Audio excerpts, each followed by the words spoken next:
First, I always want to tell people that your feelings are valid. Your feelings matter and you need to express your emotions. So bypassing any emotions is just going to harm you in the end. So feel what you feel, like feel the devastation, feel the sadness, feel the pain. But can you maintain a glimmer of hope that anything that is crushed to dust can be turned into something new?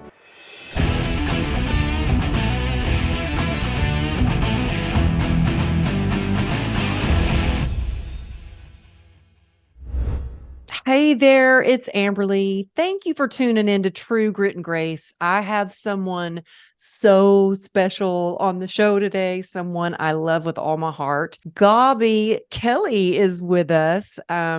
We met years ago at an event, and then she was actually in my mastermind. And in the mastermind, she spoke at the Unstoppable Success Summit in March, and just blew it out of the water. She's such an incredible speaker. She's a life coach. Like I said, she's a speaker. She's an author. She's a mama. She's host of Pain to Purpose live podcast. And she is a purpose activator.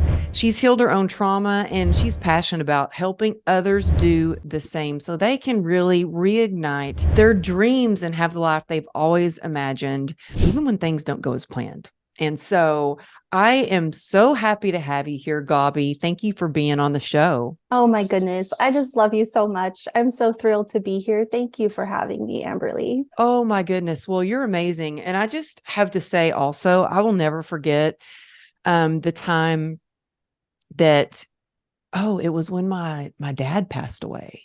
So my daddy Dwight passed away, and I've never missed one of our mastermind meetings. And you so graciously, I was like, Gabi, can you step in and lead the meeting?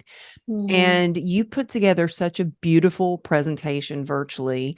And so I want to talk about some of the things that you do. You have this calming way about you, and you have just healed from your own trauma, and now you help others do the same. And I think all of us have been through some sort of trauma. And so, first of all, I wanted to ask you something. What led you to, because you've got your course, you've got your podcast, your coaching programs that's called Pain to Passion. Where did that come from? How was that inspired? Yeah, well, from my own experience, I have learned that your pain often leads you to the very calling that you were created for. And I saw that in my own life with my son. There's a whole story with my son, this beautiful, amazing boy that I adopted from Ethiopia. And of course, every adoption comes with trauma and pain. And just watching his life unfold and seeing how addressing pain actually leads you to something to be passionate about and people to help. And I've seen that repeated over and over again in your life, in so many people's lives. Instead of looking at pain as like, this is the thing that destroys my life, what if it's the thing that actually ends up building your life and your purpose? So that's kind of where that came from. I love that. And I know it's so hard when you're going through something that is traumatic, that may even be like you feel devastated. It's the hardest thing ever. It's hard to imagine that anything good can come out of that.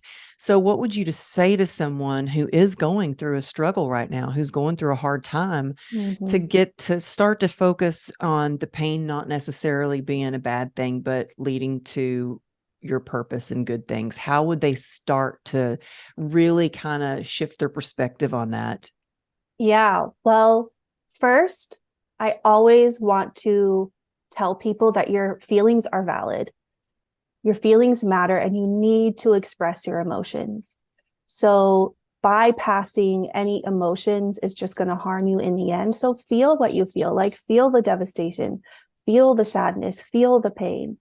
But can you maintain a glimmer of hope that anything that is crushed to dust can be turned into something new? This wasn't supposed to happen. Whatever was devastating in your life, like it wasn't meant to happen. However, I believe that all things can be turned into something beautiful. And I've learned also from the queen of gratitude over here that gratitude throughout any circumstance is going to be building blocks to help you move to the next phase of your life.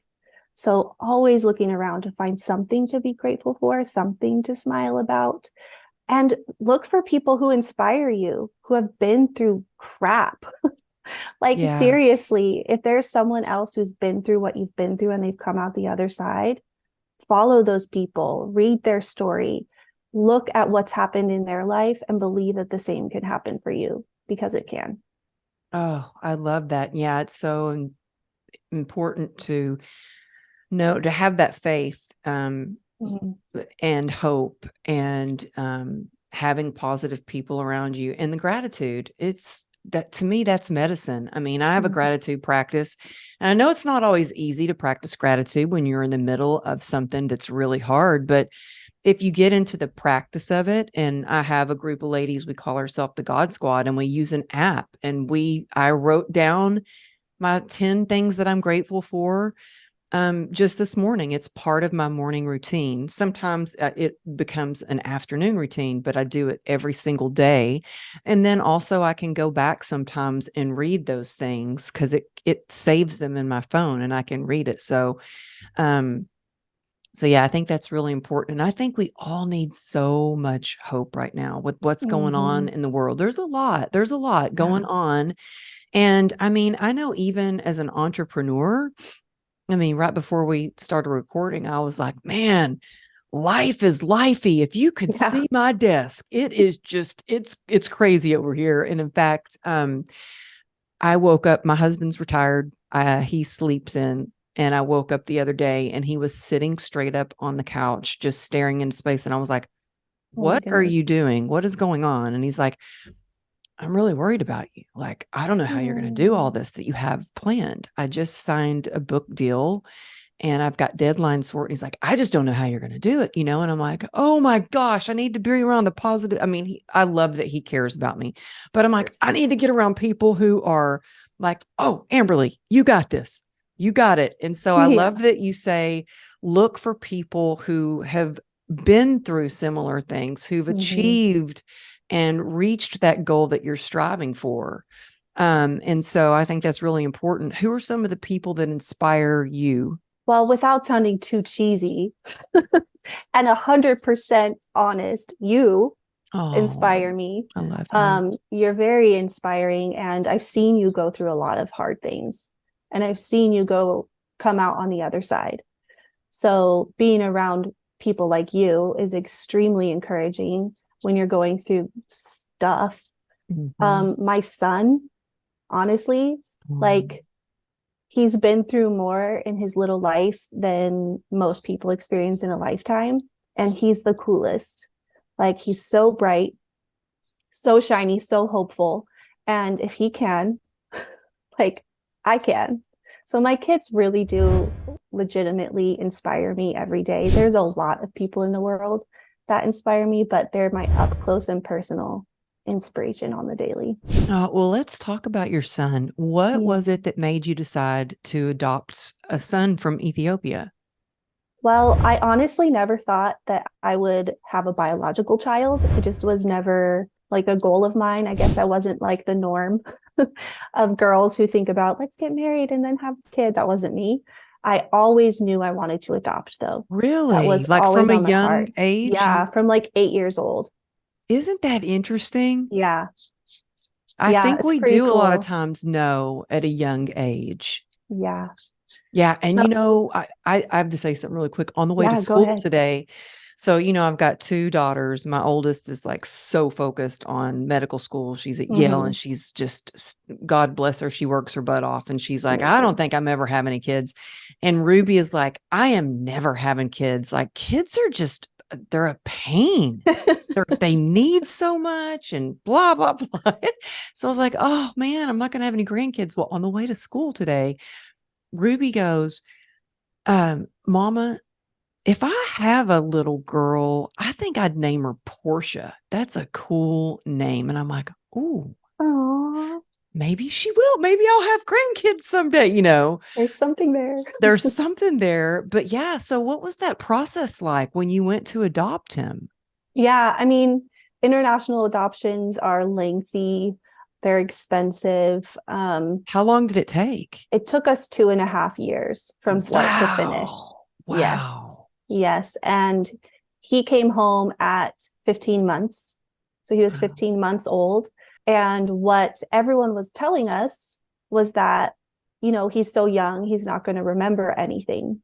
And we just took everyone's word for it, including our adoption agency. So Really? we had to take a bunch of classes, like parenting classes and stuff. And there were extra classes about trauma for parents who were adopting older children, but not for the parents that were adopting young children under 3. Mm, So we thought, well, it'll be an adjustment period and then he'll be fine. yeah. But that's not the case. And that's kind of what launched me into what I do now and understanding trauma at all. It was all inspired by him.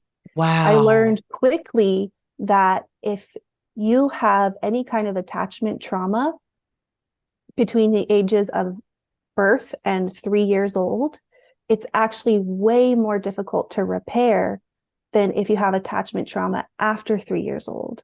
Because between the ages of 0 and 3 is when your neurological pathways are being formed to Mm, understand safety, relationship, and connection.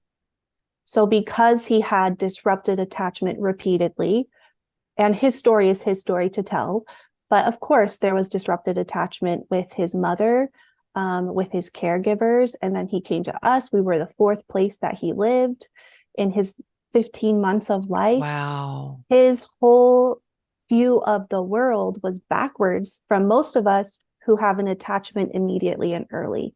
So, it was a very interesting process for me to lean in, learn about trauma, understand that his brain was kind of wired backwards when it came to relationships, almost like he was allergic to love. Like, what are some of the things he would do? Um, Intimacy was very scary for him. If we did something really kind and exciting for him, he would have a reaction to that, like almost like an allergic reaction, where he would react with rage and screaming and fear. Isn't that And interesting? it is, Like it's so how we sad. are so used to it, and it's the same for like the men that not anymore. I got a good one now. I got a good hubby now. We've been together Mm-hmm. for 17 years. But Oh, before, I kept picking the same guy that was yeah. an emotionally unavailable, who Yeah. treated me like crap, who was a narcissist, who put me down, who tried to knock me down, sometimes physically. And I kept picking the same guy. And it was like, it was so hardwired in me that that's what Mm-hmm. love is. That's how, isn't that Yeah. just so crazy that we Mm-hmm. don't, sometimes we're not even conscious of it, but that's what happens. So, how do you, so it was almost like he had an allergic reaction when you did something kind or loving. How did you start to work through that trauma to kind of rebuild those neural Mm-hmm. pathways? Yeah. As soon as because I did tons of research, I'm a researcher by nature. So I did tons of research because I knew something was off, even though the doctors were like, he's fine, it's normal. I'm like, this is not normal. So I did tons of research and I Good for realized and you. found, well, mama bear comes Yeah. out full Yeah. force. Mm-hmm. Most moms would have done the same thing. Whatever you can do to help your kid. Mm-hmm. And I found out that everyone is wired to pursue safety. Like we're always magnetized to what feels safe to Mm-hmm. our individual nervous systems. And to him, what felt safe was being on his own and in control of his own environment. Mm-hmm. So getting help, having intimacy, that did not feel safe. It was very triggering for him. We all know what it's like to feel triggered by different things and to like Yeah. go crazy because something triggers us. And later we're like, what did I do? Like, what was I doing? So that trigger comes from your nervous system not feeling safe. So I had to learn how to slowly and gently teach him connection in a very kind, very slow manner, where I would show him little pockets of safety with connection. So he would get a little bit activated, but it was enough of a scenario where he had enough control where he could still feel like, okay, I'm safe and a little unsafe, slowly but surely learning that connection was safe. But the biggest revelation for me was that my trauma was the same as his. Wow. Isn't So that I was interesting? like, oh my gosh, I also feel threatened if someone gets too close to me. I also have never had someone actually just value me for who I am as a human being, not about what I've done, just because of who I am. And that was a Mm-hmm. huge revelation where I was like, I need to get my own healing or I will not be able to parent this child. I Wow, that's can't. it's well, I want to go back to something you said about the connection. I actually had someone who, I mean, she's very well known, very successful, and we were at an event together one time, and she said, "Amberly, can you teach me how to connect with people? Like, I feel like I Mm, don't know how to connect with people." And I'd never been asked that question before. She goes, "You have a way of connecting, and safety is so important to me, and I think mm-hmm. that because of the way that I grew up in a not safe environment. And I want people to feel safe. And I think that safety and connection, it is for me, that goes hand in hand. But what would you Absolutely. say to someone who, if they asked you, teach me how to connect with people, what would you Yeah. say? Yeah. I mean, that's such a great question. And more people struggle with that than we realize because we all have these tools, these coping mechanisms that we come up with to project that we know how to connect, even if we don't know how to actually be vulnerable and intimate with people. So, the first step, honestly, is to learn how you can regulate yourself on your own. And what regulate means is just get yourself from an activated state like anxiety or stress or panic into a state where you can think clearly, where you feel safe, and you can move forward with a logical process. Because what happens when you're triggered is your prefrontal cortex goes offline and you can no longer think clearly. Your amygdala, which is in the back of your head, takes over, which is all fight or flight mode. Mm-hmm. So, what can you do for yourself to bring your prefrontal cortex back online? And learning how to co regulate with another being will be a huge step in that process. And I love teaching my clients about this because you don't have to co regulate at first with another person. You can actually co regulate with a pet. So, a pet can teach you how to safely connect with someone. You can co regulate with music. You can even co regulate with your favorite TV show characters. So, like for me, Lorelai Gilmore in Gilmore Girls, she's always been like a safe person to me. So, if I Mm. turn on Gilmore Girls, I can regulate, get back into my prefrontal cortex, into a clear space. And that, what that does is it's teaching my nervous system that connection is safe. Oh, that's good. Connection with the other is safe. So you slowly, you don't want to just like force yourself into a situation where you have to be vulnerable with a bunch of people. That's Mhm. going to backfire on you. So one step at a time, maybe with your puppy, then go to a coffee shop and be surrounded by people, but you don't have to talk to anybody. Then maybe text your best friend and say something honest about your life. So I do a lot of titration in my work. Titration means one small piece at a time until you hit the goal, like the bigger Mhm. goal that you actually want to reach. I Hopefully that love was that. helpful.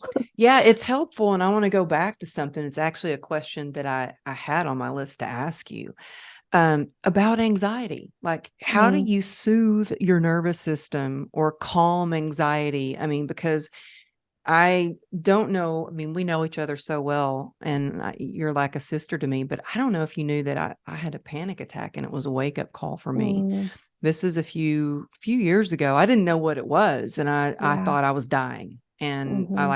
I blacked out, sweat. And I'm not talking about little glisten sweat. I'm talking about drenched clothes were wet. The whole Wow. restaurant came over. People from behind the counter at the restaurant came over, and I was like, then it passed, and I felt better, and I was like, thought it was a heart attack, but you know what? I guess Mm-hmm. I'm fine. Went on with my daily life. But I think because I live with constant chronic pain, a lot of people don't realize that I have pain, and it sends you into fight or flight. My nervous Mm-hmm. system is, I can literally feel it, like I'll lay down and it just feels like shaking. And anxiety, I mean, as an entrepreneur, and we got to get to questions about being an entrepreneur and a mama and Mm-hmm. how you manage it all. But there are a lot of people out there that might be going, oh gosh, well, I get anxiety too. And I feel like I'm in fight or flight. What are some tools that you could give us today that would help with just soothe our nervous system and calm any anxiety? Yeah, absolutely. One of my favorite things when people ask me this question is to tell you it's way more simple than we think. Like, you don't have to have some kind of spreadsheet or chart to know how to regulate your nervous system. First and foremost, everyone's different. So there will be different things for different people, but do the thing that makes you feel better. I know that sounds so silly, but basic things that we all know are helpful for our nervous systems. One is going outside, Mm-hmm. like literally just get outside and take a deep breath. I do that. Breathing. Yes, I it do that. I actually go right works. outside, especially, I'm on Zoom. Oh my goodness. One day last week, Mm-hmm. I was on Zoom from like 8 o'clock in the morning till 7 o'clock at night. No Oh my joke. gosh. And in between it, I would take, cause I had like one break. I was like, you better believe I was outside taking some deep breaths and trying to get some sunshine and just get grounded. I mean, whew, Mm-hmm. it's a lot. So yeah, that does work. Going out in Mm-hmm. nature really is so healing. It is. It really is. And then taking a walk. So the fancy word for taking a walk is bilateral stimulation. Bilateral stimulation, what that does is it connects the right and left hemisphere of your brain. And what that does is helps your body know that you are in the present moment. You're Mm. not in the past. Because usually your anxiety is coming from some kind of outside trigger that's telling your body, like, you're in this past moment that was really threatening to you. Mine is in the future. Mine is like, Future can also holy be that. holy cow, I got all these deadlines and a big event that I'm planning. And Yes. it's great. Yeah. So mine usually, I feel like I mean, there have been times where the past I was affected, but mine is Mm-hmm. like future thinking of, Yeah. oh my gosh, what did I get myself into? Yeah. Plus, you've been through, I mean, I know you've been through some really difficult things when you're throwing an event. So even though that's happening in the future, your Oh, you're body's like, so what the heck, right. Amberly? Why are you doing this again? Because this is going to happen. You're so right. Oh my goodness. Cause the last event, woo, it was like It was nuts. anything and everything that could have gone wrong went wrong. Mm-hmm. But it was the most amazing event. Mm-hmm. I felt like, and I'm saying that not to boost myself. I'm not. I'm saying it because I felt like the Holy Spirit was present Oh, at that totally. event. Every speaker just, I felt like God spoke through them. And so it goes back to what you said earlier about turning that pain to passion. And Mm-hmm. ooh, it was like, it seemed hard at the time, but it was so worth it. But Yeah. it makes sense. Gabi, I didn't Yeah. think about that. Your Yeah. nervous system's definitely reacting to the fact Mm-hmm. that you're doing the same thing again. You're right. So probably writing down the result of last time, writing down what you know better this time, because I know you learned a lot about venues and how to throw a big event. Like, you know a lot better now. Like, even just writing that down and seeing it on paper, like, actually, I am more prepared and I know the result will be beautiful. Journaling is an amazing tool. It is Mm-hmm. a way to release worry and anxiety. So take a walk and then write down those things, and it will probably help soothe that somewhat. That's so good. Y'all, I love that I'm getting a free coaching session with this call. Okay. I really do. But that's such great advice. Like, it's simple things, keep it simple. Go outside, take a walk, Mhm. come back and journal and write down the pros that happen, like the good things that happen from Yeah. something that you might have anxiety about. But I think it's really important what you shared is it's so much about having that self-awareness, like Mm-hmm. asking yourself, where is this coming from? Because Mm-hmm. sometimes, I don't know if any of you listening have ever felt like this, but I have like anxiety or I'll feel my heart pounding. I'm like, what the heck? Where's this coming from? Why am I feeling like this right now? Why am I Mm-hmm. feeling anxious? And is that just like stop and say, where is this coming from? And start asking yourself the right questions? Or what would you suggest to do in those moments? That can honestly add more stress in the moment. Like, Really? where is this coming from? So I answer this question a lot. People always want to know, like, where is this coming from? And I always say, what if it doesn't matter? What if you know that you're feeling this way because your body is scared? Mm, And so, how can you show yourself compassion in that moment, almost like you were a 5-year-old girl? Like, you see a 5-year-old girl who's scared, you're not going to be like, just do it. Get up and do it. You're yeah. going to have Yeah. compassion for that little girl and help her through it gently. So even if you don't know why, you can still help yourself, like be compassionate with yourself. Stand up, get a drink of water, call a friend, do what you need to do. We're so go, go, go, especially as entrepreneurs, that every minute feels, quote, wasted if we're doing something that's not potentially benefiting our business. Yeah, for But what sure. if the best thing you can do for your goals and for your business is to partner with yourself compassionately so you can show up as your best in every moment and not feel that way? Hmm. And So it that's why doesn't the always show matter why. that's why the show is grit and grace, giving Yes. yourself some grace. But I Yes. like that. It doesn't matter why, it just is what it is. And the important thing is, I really think we have to feel our feelings because, Mm-hmm. I think a lot of the listeners know that I overcame addiction. I mean, Mm-hmm. I call myself a recovering alcoholic because I'm always recovering and have to do things to keep my sobriety. But when I was feeling all the feelings and it got to be too much, I turned to unhealthy habits, which was I wanted to drink to just numb out, to stop the Mm-hmm. pain. I didn't want to feel it was too much. It was overwhelming. What would you do to suggest people that are making bad choices? Like maybe they're not over drinking, but maybe they're overeating or speed Mm-hmm. dating or over gambling or whatever it is too much to just try to numb out, or maybe it's binging on Netflix instead of doing what they really need to do to move the needle on their life and Mm-hmm. their business. What's something you could say to suggest to them to better solution for them? Yeah. One of the greatest trauma experts in the world, Dr. Gabor Mate, he's Who is it? amazing. Dr. Gabor Mate, Oh. Gabormate. He is like the leading trauma expert in the world. And he always says addiction is always trauma.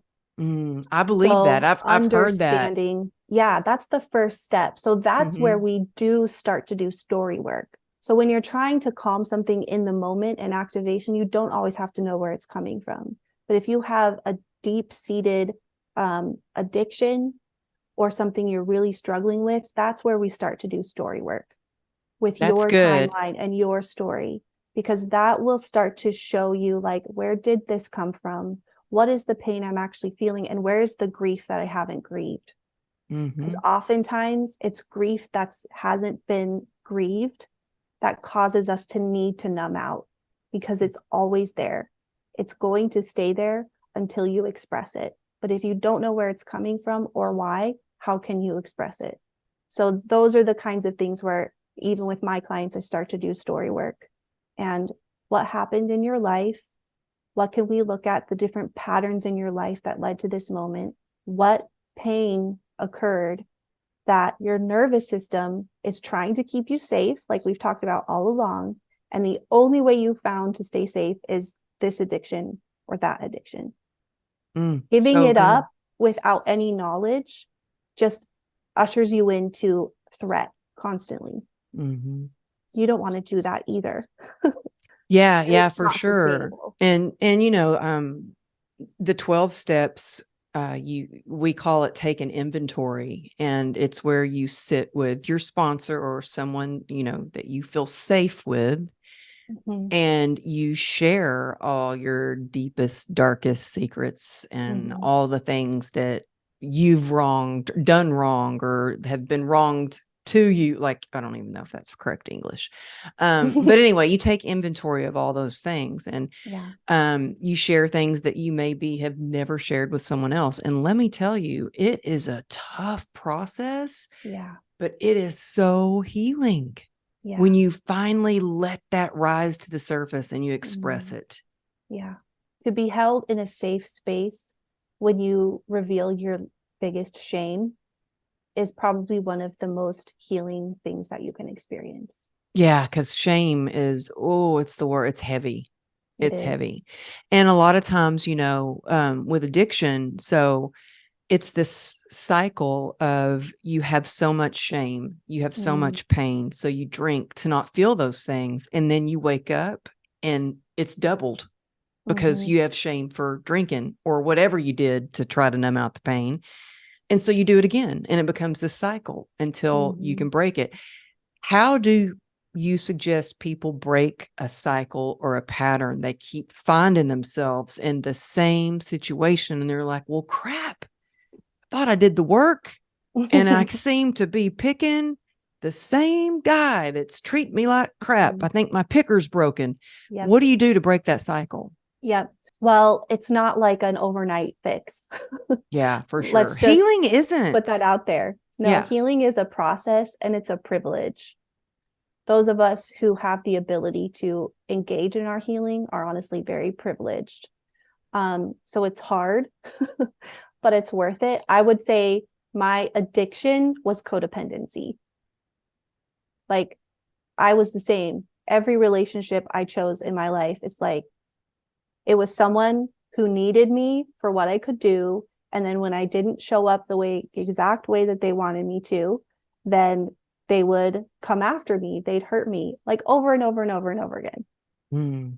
But that's because that is literally how I grew up, just like you. That's how I learned to function. So it was the healing work that allowed me to break that cycle. I've been in therapy for a long time. It's good. Getting It's in a good. safe space with a healing practitioner who is skilled in trauma will be a huge step in that direction.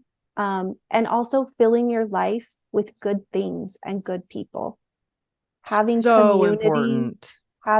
having like people that are like family to you, that are safe for you, who can keep you accountable. I have accountability partners now. Like, I Mm-hmm. need you to check in with me that I am not talking to so and so. Like, Yeah. please check in with me, because that urge will always be there. And if I'm left on my own, I can't overcome it. I have to Wow. have people that I'm vulnerable with, that I'm honest with, who will also kick me in the butt when I say I messed up, but still love me. Mm-hmm.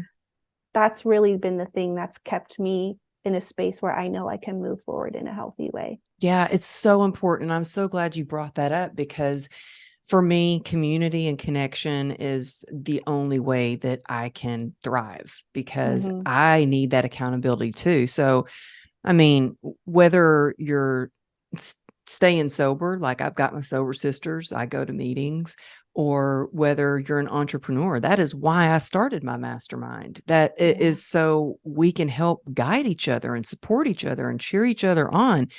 That's one thing that I've learned is like, man, we don't have to do it alone. That Mm-hmm. get out there. If you can't, I mean, there's actually like plenty of free therapy out there, but make sure you're hiring somebody. Like if you have some trauma that you really are like, I'm ready to heal this and move forward and really reignite my heart and my passion and my dreams, then contact Gabi because she has been there. She has healed both, seen it with someone as young as her son to healing herself. So it's so important to actually connect with somebody who's been through the things that, you know, and Mhm. gotten through the other side. I wanted to ask you, because I don't know about you, but sometimes I feel like, oh, I've healed from that. Like, I remember I went to therapy once and I'm like, oh, no, no, no. Yeah, yeah, yeah, that happened. But no, no, I've healed from that. I don't need to Yeah. talk about that. That's not why I'm here. She's like, oh, no, you need to work on this, is what's going on. And Mhm. she told me about the book Codependent No More, Mhm. which was a very good book. Um, but do you feel like you're ever completely healed from something? Or do you feel like there's just constantly layers that you didn't know? Because I'm like, gosh, thought I was healed from that. And I just got Mhm. triggered. Do you Mhm. feel like you ever completely heal? No, Thank you. I'll I be don't feel really so honest. alone. No. I don't feel so alone then. For me too, I'm a faith girl, like I'm a God girl through and through. And I think that if we were able to completely heal and be okay on our own, then it would be like, what's the point of faith? And I never, ever, ever want to get in that space where I'm Hmm. so good that I don't need God. Oh my goodness. No, I pray every day. And sometimes Mhm. it's just, I literally talk out loud in my car and I'll be like, thank you, God. Thank you, God. Thank you, God. Thank you, God. Over and over. Like, please lift the obsession for me to drink. Please keep me sober. Like, please Mhm. keep me healthy. You know what I mean? Like, I just, Mhm. but yeah, I'm a God girl too. And so that's a good way of thinking about that. And also, thank you for sharing that because it, you know, it makes me feel not so alone. And you know what? I have a card like right here on my desk, and it reminds me God doesn't waste pain. And I Mm. anchor myself to God. I have to Yeah. remember, fully rely on God. I need to have a little frog up here on my desk to remind me, fully Yeah. rely on God. Yeah. So you are so passionate about, you know, helping women heal their past trauma. Is that mostly what you do in your coaching? Is it mostly entrepreneurs that you work with? Yes. So my focus is female entrepreneurs because I went through the spiral and the cycle for so many years where I knew I wanted to do something. I knew I wanted to do something, but I kept hitting a wall. And I didn't realize that that wall wasn't me not having the skills. It wasn't me not wanting something bad enough.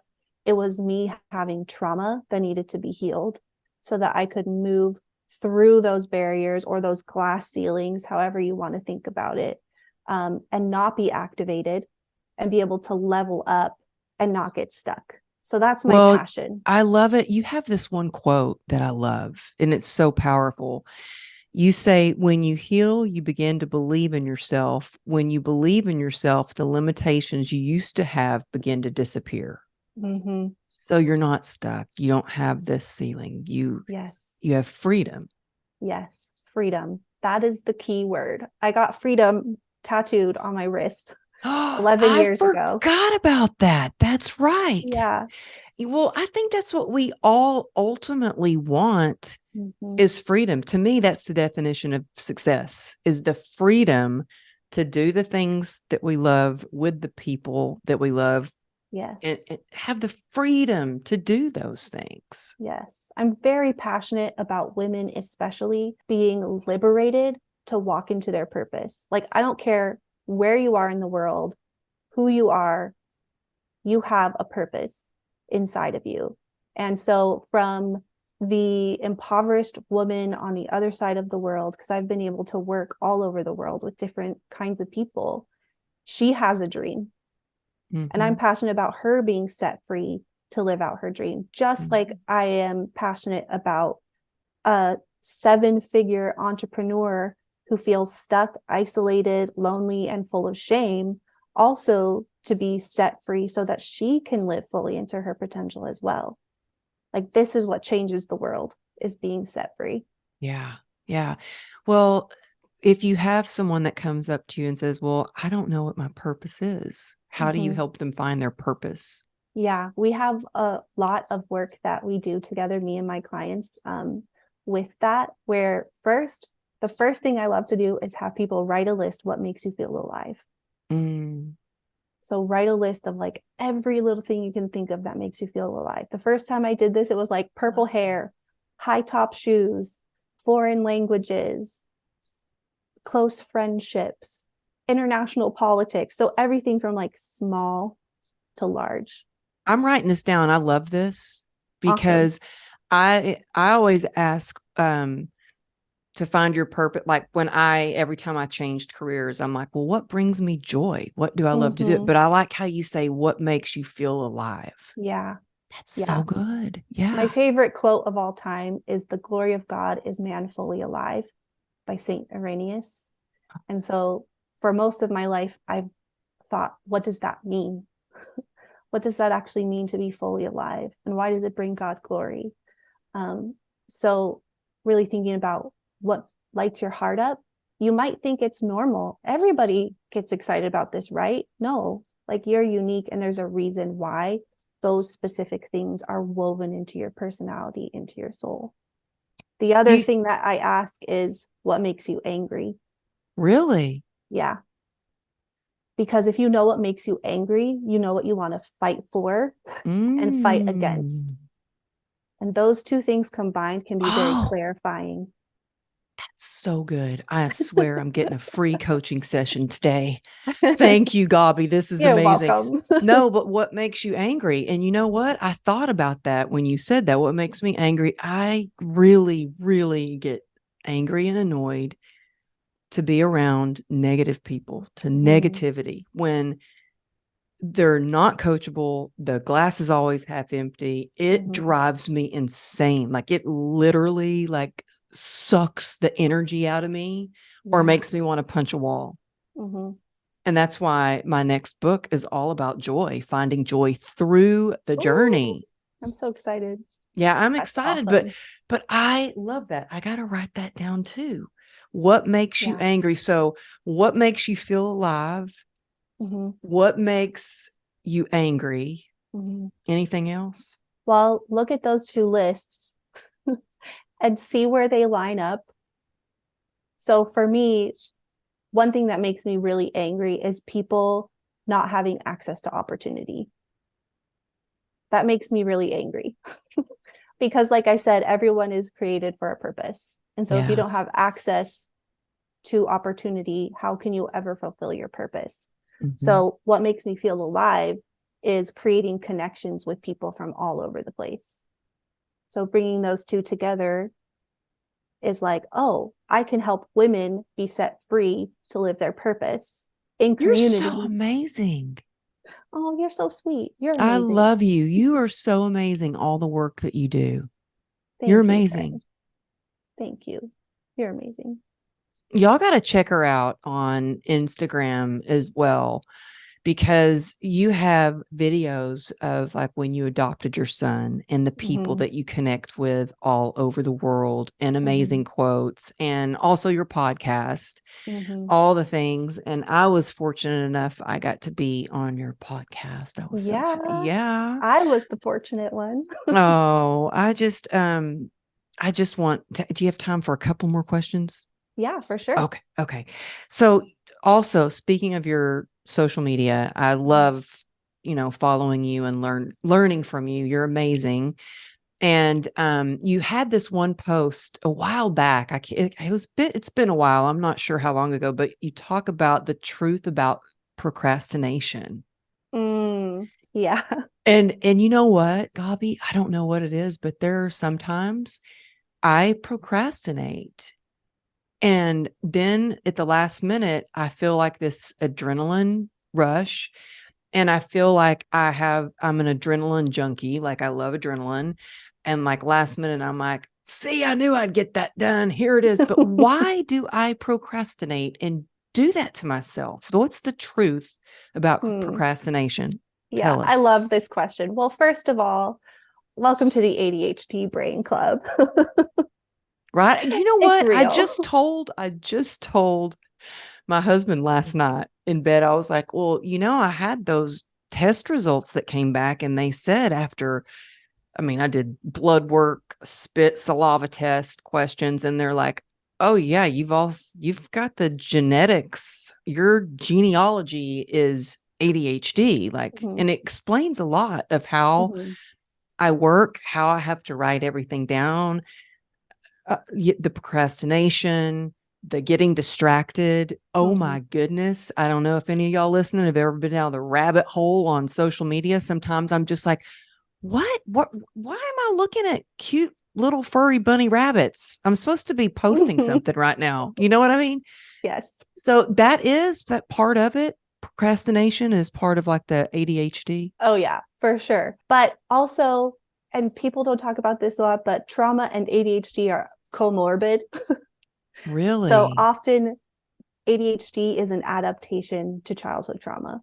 Wow. So a lot of us who have childhood trauma also struggle with ADHD, which brings us back to what is the real reason for procrastination. Because especially if we're driven women like ourselves who want to get stuff done, procrastinating can bring on shame. And shame is a dark spiral that is very difficult to get out of. Like, why didn't I do the thing I was supposed to do? Why am I putting this off? And then you have some people out there saying, if you're not doing it, you don't want it bad enough. And that is such a lie. It's just a lie for most of us. I think We fear want to stops do the thing. stops Fear me stops most of. us, yes. But like I've talked about all along, your nervous system is constantly scanning your environment for signs of threat. So something in your environment, something about the thing that you're going after is threatening to your nervous system, which is then going to turn into you scrolling on your phone, which is flight mode, or going and doing the laundry when you're supposed to be actually making an email. I'm guilty That's of fight that. mode. You're Do that, literally in or I fight will or rearrange flight. my closet and make sure it's really perfectly Oh, yeah. organized. It becomes really important all of a sudden to rearrange your closet. Well, yeah, it's crazy. I'm like, why am I rearranging my whole desk and my closet and making my books all color coordinated? It's a little nutty. Now, y'all listeners know I'm actually really legit kind of wacky. Well, you know We what? all are. Yeah. But I have to tell you, I was interviewing someone on my podcast. Gosh, I think it was Dr. John Delaney. Mhm. John Deloney, I mean. I think that's who it was. Anyway, I said, yeah, it all made sense. Every time I had to rearrange my closet because every time I would walk into my closet, I couldn't understand why am I getting anxiety when I walk in here? Mm. And Mhm. what it was is when I walked in my closet, the first thing I saw were all the clothes that I wear for stage. So Mm. my mind goes, oh, I have that speaking event coming up. I'm going to get up there. Maybe people won't like me. Maybe I'll mess up. Like public speaking can, I still get scared when I'm focusing on me. When I focus on what my intention is and being of service, then it goes away. But I rearrange my closet so when I first walk in, I don't see stage clothes. But isn't that wild how our brains can be triggered Yep. in our nervous system all from looking at some clothes? Yep. But I think that it could be anything from smelling a certain perfume, hearing a song, Mhm. hearing a door open, Yep. all the things you can Yep. be triggered. Yeah. But so ADHD and trauma go hand in hand. And then that also goes along with why we will procrastinate. Then we get filled with shame. Mhm. We beat ourselves up. Mhm. What do you do about it? And I always go back to partner with yourself compassionately, like you are a child. So Mm. my whole family is ADHD. My two beautiful children, myself, we're all ADHD. And timers are a gift from God. So if you have a tendency to procrastinate, get your favorite cup of tea, put on your favorite music, sit down to do your project, and set a timer for 15 minutes. Literally telling yourself, I will do this for 15 minutes and then I will give myself a break. Because the ADHD brain also it's all about dopamine, like a dopamine deficiency. So knowing you're going to have a break and you have a set amount of time triggers dopamine to be released in your body. So you're able to focus because you know something good is coming. Oh, that's good. I like that. After that first 15 minutes, if you get in the zone, which oftentimes will get in the zone during that Mm-hmm. 15 minutes, just Mm-hmm. set it for another 15 minutes. If you start to feel activated after your 15 minutes, go take a walk around the block, get a cup of water, listen to your favorite song and then set it for another 15 minutes. It's amazing how much more productive you can be if you set a timer, give yourself intentional breaks, than if you just try to sit and bang it out in 4 hours, because you're going to get distracted. You're not going to be clear-headed that whole time. Your brain is going to be craving dopamine, and you're not giving it what it needs in order to think clearly and show up. That's so good, Gabi. And you know what? Yesterday, I record 52 videos. Okay. This is 52 videos. So it's 52 videos. It's for this free yearly thing for the Rise and Thrive video series that I do. And it's a lot of videos. I mean, they're shorter videos, but yesterday I had a timer. I thought, I'm just going to get as many videos. I've got my outline for them. I'm going to get as many videos done in this 1 hour that I can. And when that hour's up, I'm going to go hang out with Ruby and her friends and go outside. It's a beautiful day. So yeah, I like that. But I think that setting a timer for 15 minutes is good, especially if it's hard to focus. So I love that. That's such great advice. Well, good. I hope it's helpful. And your brain will start to understand that it doesn't last forever. So you can start to expand the time, but you always want to start small. Yeah. When you're trying to change something, start small and it will slowly grow bigger. Yeah. I just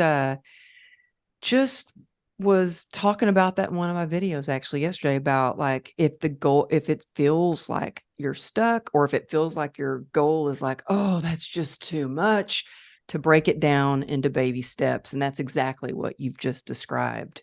Yeah. So now, I know you do some group coaching too, but you work one-on-one. And I would love for you to tell people, how can they get more information about you, start to work with you? And by the way, thank you for coaching me through this hour. I loved it. Anytime. Oh, I love you. Sorry, you froze there for a second. Yeah, we froze for a minute, but we're back. So wait, one more question before you answer that. I don't see purple in your hair. What's going on? Oh, well, I hacked like 18 inches off the bottom of my hair. So I got to get back to the purple zone. Yeah, it's beautiful, but I'm like, where's the purple? I'm used to the purple. I know we both cut our hair. I'm a little sad about mine, but mine was very intentional.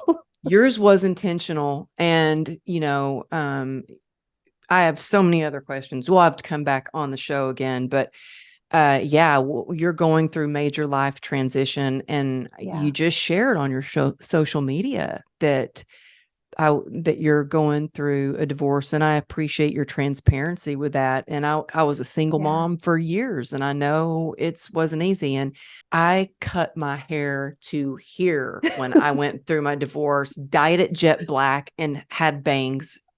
I should send you a picture. It's intense. It was intense. And then I had people coming up to me, talking to me about, do I do like porn or S&M? I'm like, oh my gosh. What? Because it was that very harsh black bob. And I was like, okay, I got to change this right away. So yeah, I just really, the way that you show up for your kids, for yourself, for your clients, with all that you're going through, it shows that you do the healing work. And I love also that you have your Be Kind to You coloring book. We didn't even get into that. Y'all have to check out her website and everything so you can see her books, her podcast. She has amazing guests on her podcast, and her coaching is amazing. But tell everybody the best place to find you, your books, your podcast, and be able to coach with you. Yeah, absolutely. I mean, my favorite place to hang out is Instagram. My handle is at Gabi Ruth, GABIRUTH. And you can find all my links over there. But just so you all know, for anyone who's listening to this show, I have both a free connection call that's 45 minutes. So if you want to connect and talk about what I do, I will do a 45-minute call with you for free. It would be my pleasure. So there's a link in my Instagram. I'll send it to you too, Amberly, where you can click on that and book a free call. Thank you. That is And so generous. yes, it's so fun to be able to just actually have a conversation with people and see where Mm-hmm. you're at. And I love hearing about people's dreams and where they feel stuck. It's like my joy, my passion is to help people through that. So Well, yeah, you're amazing. I loved you from the moment that we met and we connected. I think it was when I was ditto. speaking at a line. Was it when I was speaking at a Yes. line? That was the It first was the time. virtual Align during COVID. Oh, it was the virtual line. Then I got to meet you in person Yes. at the next time. And Mm-hmm. it's yeah. And then I loved having you in the mastermind. And I was saying, I hope you come back because Yes, we all love you. It's family, but I it loved is. having you in the mastermind. I loved seeing you on stage and loved seeing you just expand and grow and help more people. Well, and I gotta say, Amberly, like that mastermind was life changing as well, Mm. because you attract the most incredible people, not just to teach us, but our community.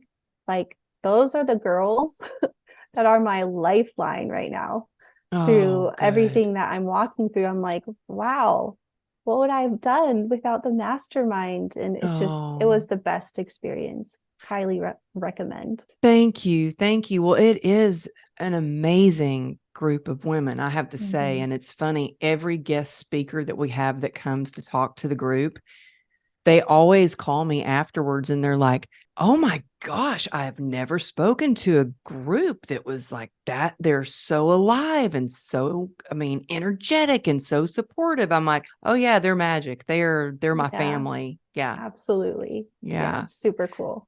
So thank you for offering that. Y'all go check out her Instagram. In fact, please take a screenshot and tag me at Amberly Lago Motivation. And Gabi, make sure you tag her at Gabi Ruth.